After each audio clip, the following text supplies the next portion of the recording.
Hello everybody, back here again for our vlog a day, and today is Monday the 26th, and today is a lovely, beautiful day to be alive. Got this morning, fairly decent time frame. Got the dogs all outside, got the two little puppies that were watching the little Bichons, that they were out and running around and playing and enjoying the wet grass and the dew and the sprinklers and stuff, so having all the fun they could have. They'd spent the night in the playpen because the one decides he wanted to pee on everything in the house all day, so he didn't get to spend nearly as much time out running around my house. So it is what it is there. So I got them all back in, got them all fed, had the whole thing there. Wife got to work, everything went smoothly there. Hung around in the morning a little bit. I had to take my mother out to go get some lab work done, which was supposed to happen last week, but she moved it for whatever reason, thinking it would be easier. And then it was right in the time that people wanted to pick up the two little puppies, so I had to get pushed back, and it kind of just made the day a lot more, I guess, stressful in the process, but it's all good. Got back from the labs while she was getting lab work done. I went on down to hit the BLs and end up finding a couple of items for my wife for her birthday. One I already gave her, and it was a pair of kitchen scissors. I'm like, happy birthday, you don't tell me what you want, so you're gonna get garbage. So another thing is something I haven't given her yet, and I'm gonna wait till her birthday. I'm gonna wrap it up, probably gonna put it in a few boxes, kind of do that whole like wrap it up so she open multiple boxes to get to it kind of thing. So just a waste of tape and time is all it's gonna be, but yeah, so we're gonna have fun with it. It's just a cool little trinket thing to put on the shelf that I got her, so nothing real major. Still waiting for her to tell me what she actually wants for like a real gift. I've been sending her old, convertibles, like a 67 Mustang, send her some really cool old cars and stuff that she doesn't want. So I'm like, okay, I don't know what you're gonna get. So if you don't give me an idea of what you want, you're gonna get something really stupid and probably really expensive, because that's just kind of the dumb shit I'm gonna do. Is I'm gonna punish you for not giving me a legitimate item, so I'm gonna waste a bunch more money on some dumb shit. So she's like, I want a roof for her birthday. I'm like, well, we're getting a roof anyway, so that doesn't really count, but who knows, I guess 15, 20. I told her, I said, I can spend 20 grand on your birthday. So I mean, I would if it was a convertible Mustang. I'd happily spend that, but I was kind of joking with that whole thing. So been kind of dealing with it, but got back from the clinic and realized I was supposed to run by the bank, catch a check. I'd forgot, so I was like, ah, shit, goddamn. So I'll push it off. I've been by the bank twice. They weren't open both times. One, I was there too early.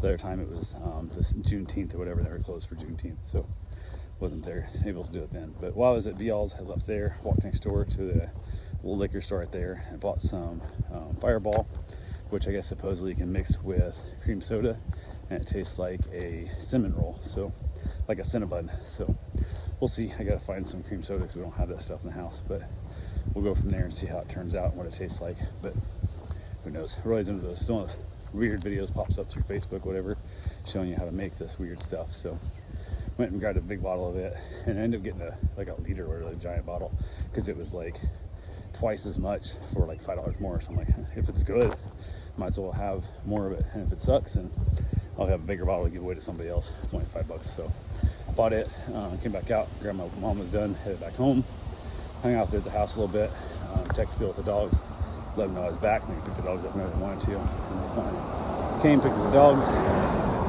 everything went smooth there.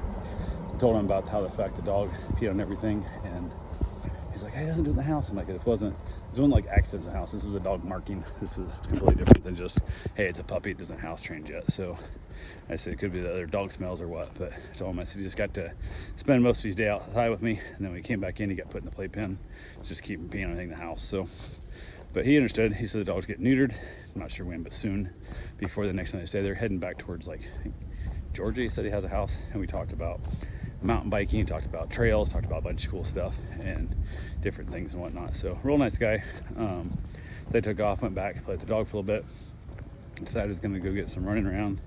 Since I just have Waylon here, he's super chill, so lays on the couch next to my mom. So took off, ran down, got my hair cut.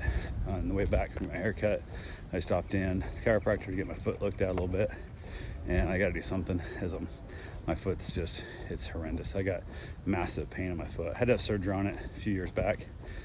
I don't know, 8-10 years ago, something like that. I had to have surgery on my foot, and like a neuropathy. It's like a nerve damage thing that probably have to do it again. But I'm hoping a chiropractor can fix me, or at least delay the inevitable and go from there.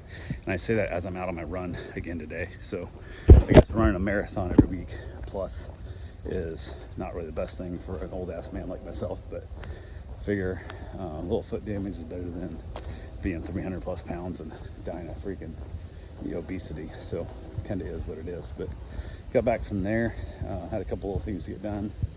Had a meet and greet that had a person reach out and wanted to basically bring the dogs down. I actually just wanted to watch the dogs, so I need to do a meet and greet for your dogs, 2 big labs. And they said we can't do it till after 6. I'm like, well, I'm not certain I can be there after 6 exactly, because I was in the process of trying to buy a motorcycle down in Melbourne, and it was like a $7,500 bike, but there was like $1,700 worth of fees and crap, or $1,200. It was ridiculous amount. $900 just to fill out some paperwork to hand me a title, $250 to turn the title in electronically, send it into the DMV, so I have to drive there. I'm like, just hand me the title, I'll drive there myself. And then there was like another $200 fee just because they can add a fee to it, and they had overestimated the taxes on it. All this crap. I'm like, you got your damn mind. Like, no. I just told the guy, I said, no, peace, I'm out, dude. There's no way. And so he sent me a paperwork as well. What if I reduced the price and stuff? So he took like $400 off the bike, which still brought the price down like $1,200 in fees. And I'm like, yeah, dude, I'm good. I'll go buy a bike from a civilian that I get to talk to the person that owns the bike, that's had it for a while, that not some dealership, the car dealership that took a motorcycle on trade that shouldn't have, and they had it overpriced. They were originally asking like $11,700 for the bike, which is probably about what's worth.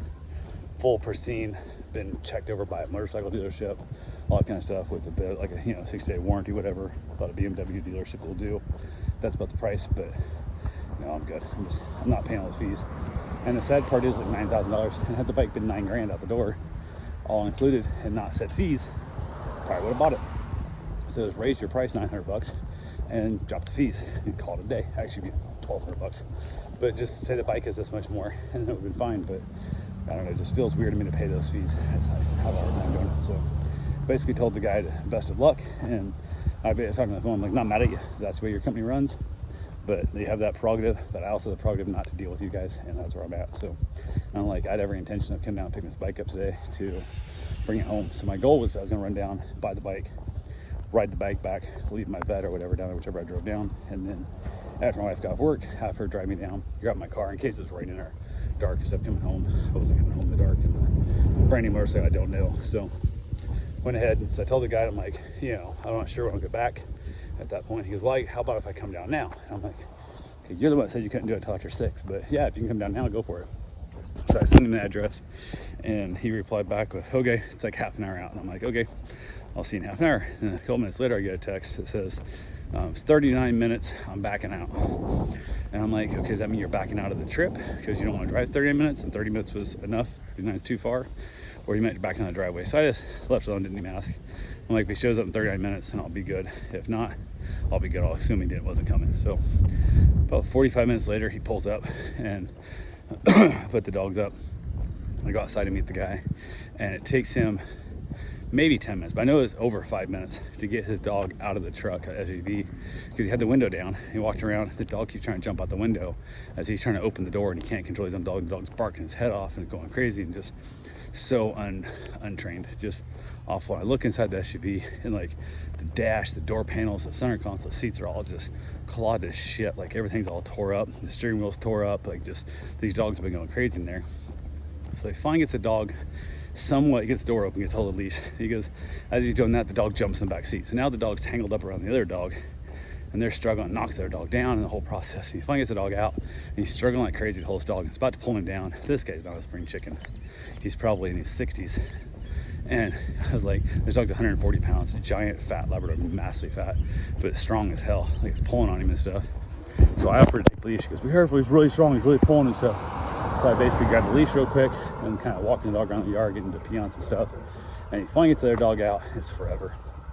And the other dog comes out and just like choking himself to death, trying to like pull it in the lead. And I was like, holy crap, these dogs are awful. Well, maybe once we get them inside, get the collars, get the leashes off them, they'll calm down and stuff. So I bring them inside. And the one he said he'll eat any food in sight. And I'm like, I thought he meant like other dogs' food, other dog treats and stuff. So we get in there, we're watching a little bit. I finally got to sit down because he won't sit down. I'm like, you need to bring your energy down, just settle down, let the dog settle in. And while we're waiting for him to do that, the other dog goes in the kitchen. I hear him slam against the cupboards, trying to get my cupboards open. So I hollered, the dog called me back, and he goes back in the kitchen again and knocks open my pantry, which is held shut with like 60-pound or 30-pound magnets, 60-pound magnets. I'm really heavy magnets. Like it takes a lot to pull it open. I've had hundreds of dogs here, never had a dog open the damn thing. And sure enough, here it is. This dog is opening this thing. I'm like, you gotta be shitting me. So I kind of yell at the dog and goes, oh yeah, he'll open doors and stuff. He knows how to work doorknobs and he'll blah, blah, blah. He'll get you food in the pantry. You have to secure it better. And I'm like, how do I secure my pantry better? Am I gonna build like a 2x4 wall like to block this dog off? All my cupboards, the dog's gonna be in and stuff. I'm like, my house is dog proof, but not insane, stupid dog proof. And then I was like talking to the guy, like, already thinking probably not gonna be a deal. And then the other dog walks over and just starts splashing the water bowl on the floor, just throwing water all on my walls or my floor and stuff. And I hollered at the dog, and he goes, oh yeah, he does that quite a bit too. And I'm like, you fucking kidding me? So the dog comes over and stuff, turns, walks back over and just starts doing it again. The guy doesn't even acknowledge it. He's just like, yeah, he does that. And I'm like, you need to go now. Like, I'm done now. And the best part was it was gonna be 6 days stay starting tomorrow. And it was 6 days, maybe longer, maximum 2 weeks, because he had to go to Colorado for something and didn't say what it was, didn't know how it was gonna take. So I'm assuming somebody died, he had to get the property closed out, whatever. But I was like, yeah, dude, no. I'm like, this is a situation where when you have these bad dogs, you really should have had a setter lined up. You've had these dogs are old, they're not like new, you should have a setter that you watched, like even like once a month, just drop the dog off so they get used to it, the new place and stuff. I'm just like, no, I'm good. So the guy was just like dumbfounded, like he couldn't believe this. Like, what do you mean you're telling me no? I'm like, your dogs suck, and I'm not watching these dogs, especially if it may turn into 2 weeks. It's not gonna happen. So the guy dumbfoundedly left, who's just confused as all get out, and to drive 40 minutes back home again, or 45 minutes back home again to this. And I'm like, this is on you, man. Like, this is not on me. So I felt bad a little bit, but I've learned that my sanity and my mental state is worth more than the few hundreds of dollars I would have got from this. I mean, $500-600. It was a decent amount of money, but it was a lot. But didn't care. It wasn't worth it. So he paced out, and I went back to playing with the little the hound dog. Didn't even meet Bruce. I didn't even bring my dog out to meet his dogs. Didn't care, because even in the position they were, I wasn't watching them. If they did great with my dog or bad with my dog, either way, it wasn't gonna matter. So I went out, hung out with them for a while, and then said to hell with it. Went and got my run in. Got back from my run, got my shower, and then ended up having, wife got home from work, we had leftover pizza and knocked that out for the evening, and then watched a little bit of Seinfeld, headed back out. It's just hot outside. Heat index like 101 or something, 103. It's ridiculous outside. So yeah, hung out there for a while and had myself a nice cigar, watched a little bit of TV, and then finally wrapped it up and called it a night. So all I got for now. Oh, the chiropractor worked on my foot and it hurts way worse than it did before I went there, which part of me thinks it's gonna kind of happen when you have to move things around and stuff. It's gonna be a situation, but I told my wife there's a new chiropractor that does like laser therapy or something. It has like a laser gun supposedly, removes pain and stuff and can fix a bunch of things. But they won't let me do laser until I do regular chiropractic treatment on my back and stuff, which is dumb because they're not related, but whatever. So told her to get me an appointment in there, and it was funny because her boss tried to give me her appointment to kind of just like scoot in early, and they couldn't because I hadn't seen the chiropractor. I couldn't get laser treatment, so it is what it is. Oh look, somebody drove to their garage, smashed their garage door all up. But yeah, that stuff happens every once in a while, I guess. But yeah, that was all I got for now. I will talk to you guys tomorrow. Have yourself a safe, wonderful day. Thanks for watching.